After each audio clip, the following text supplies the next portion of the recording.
Business school मध्ये आपल्या सर्वांचं स्वागत आहे आणि भन्नाट अशी बिझनेस आयडिया तुमच्यासाठी घेऊन आलेलो आहोत। अत्यंत सोप्या पद्धतीमध्ये तुम्ही पैसे कमवू शकता। ते म्हणजे जे काही आपल्या जवळचे जे गव्हर्नमेंट ऑफिसेस आहे, पूर्ण भारतभरात कितीतरी असे गव्हर्नमेंटचे ऑफिसेस आहे आणि त्या गव्हर्नमेंट ऑफिसेस मध्ये लागणारे जे काही टेबल, चेअर्स, वेगवेगळे प्रिंटर, वेगवेगळे स्पेअर पार्ट, वेगवेगळे मोठे मोठे गव्हर्नमेंट ऑफिस आहे, त्या ठिकाणी प्रचंड मोठ्या प्रमाणात जे साहित्य लागतं त्या साहित्याचा एक निश्चित जो आहे एक्सपायरीचा काळ हा ठरलेला आहे। काही 7 ते 10 वर्षासाठी हे जे मटेरियल आहे ते राहतं। त्या 10 वर्षाच्या कालावधीनंतर हे सगळं मटेरियल चेंज केलं जातं। मग आपल्याला प्रश्न पडला असेल की हे जे मटेरियल आहे हे कोणत्या ठिकाणी जे आहे काय केलं जातं या मटेरियलचं। तर हे मटेरियल जे आहे MSTC आणि MSTC हे असं एक पोर्टल आहे, एक असं गव्हर्नमेंटचं डिपार्टमेंट आहे की हे डिपार्टमेंट जे आहे जे सरकारी कार्यालयातील जे वस्तू आहे, वेगवेगळं मटेरियल आहे त्याचं रिसेल करण्याचं काम, याचं टेंडर हे MSTC काढत असतं आणि MSTC वर आपल्याला लॉग इन करायचं आहे, आपलं रजिस्ट्रेशन करायचं आहे आणि हे जे मटेरियल आहे हे रिसेल मध्ये आपल्याला विकायचं आहे। याच्यामध्ये जे 90% जे रिसेल करणारे आहे, ज्यांचं रजिस्ट्रेशन आहे ते सगळे कबाडवाले आहे, कारण की त्यांना जे आहे मटेरियल कबाड मध्ये घ्यायचं आहे आणि ते विकायचं आहे। पण ज्याला आपण भंगार म्हणतो, पण भंगार ज्याचे आहे तर याच्या 90% असं रजिस्ट्रेशन झालेले सगळे भंगारवाले आहे। पण आपल्याला याच्यामध्ये एक अपॉर्च्युनिटी आहे, कारण की भंगारवाले जो आहे त्यांचे जे मानसिकता आहे ते प्रत्येक गोष्टीकडे हे भंगाराच्या नजरेने पाहतात। त्याच्यामुळे त्यांना जो प्रत्येक वस्तू जी आहे हे कॉस्टली वाटते। सपोज एखादा जर जो हिऱ्याची पारख असणारा जो पारखी आहे त्याच्यासाठी तो खरा हिरा करोड रुपयाचा हिरा आहे आणि जो दुसरा जो सामान्य व्यक्ती आहे त्याच्यासाठी तो नुसता दगड आहे।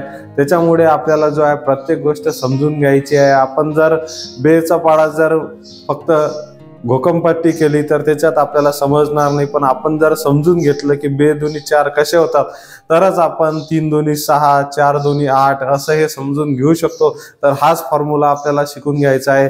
याच्यामध्ये बरंचसं असं मटेरियल आहे, भंगारवाल्याच्या नजरमध्ये तो भंगारच दिसते, पण आपल्याला त्याची पारख हे व्हायला पाहिजे। वेगवेगळे जे मशीन्सचे पार्ट्स आहे, वेगवेगळे जे मटेरियल आहे याचा आपण रिसेलमध्ये किती रुपये आपण मिळवू शकतो हे आपल्याला याच्यामध्ये जाणीव आपल्याला झाली पाहिजे। निश्चितच आपण या माध्यमातून लाखो रुपये कमवू शकतो। तर सर्वप्रथम आपल्याला त्या रजिस्ट्रेशन करायचं आहे। रजिस्ट्रेशनसाठी 10,000 रुपये प्लस GST एवढं आपल्याला MSTC ला हे पेड करावं लागते आणि एवढं केल्यानंतर आपल्याला एक कार्ड ते देतात आणि त्या कार्डच्या माध्यमातून आपण वेगवेगळ्या कार्यालयात, सरकारी कार्यालयात जाऊन तिथलं जे वस्तू हे चेक करू शकतो आणि कुठल्याही वस्तू जेव्हा आपण परचेस करतो त्याच्या आधी आपल्याला फिजिकली ह्या गोष्टी चेक करायच्या आहे आणि तेव्हाच आपल्याला हे जे टेंडर हे फाईल करायचं आहे। आणि हे MSTC जे आहे हे गव्हर्नमेंटचं एक डिपार्टमेंट आहे। या डिपार्टमेंटचा फायदा घेऊन आपण लाखो रुपये कमवावे अशी माझी इच्छा आहे आणि असं मराठी बिझनेस स्कूलमध्ये मी तुम्हाला सांगू इच्छितो। आणि भरपूर असे लोक आहे आणि डेली बेसिसवर हे जे आहे हजारो टेंडर हे MSTC ला असतात, कारण की एवढा मोठा भारत देश आहे आणि एवढ्या मोठ्या भारत देशामधलं कितीतरी सरकारी कार्यालय आहे आणि त्यांचे जे वस्तू आहे चेंज कराव्या लागत असतात। तर निश्चितच याचा आपणही फायदा घ्यावा अशी मी आपल्या सगळ्यांना विनंती करतो आणि अगदी सोप्या पद्धतीने आपण लाखो रुपये या पोर्टलवरून कमवू शकतो।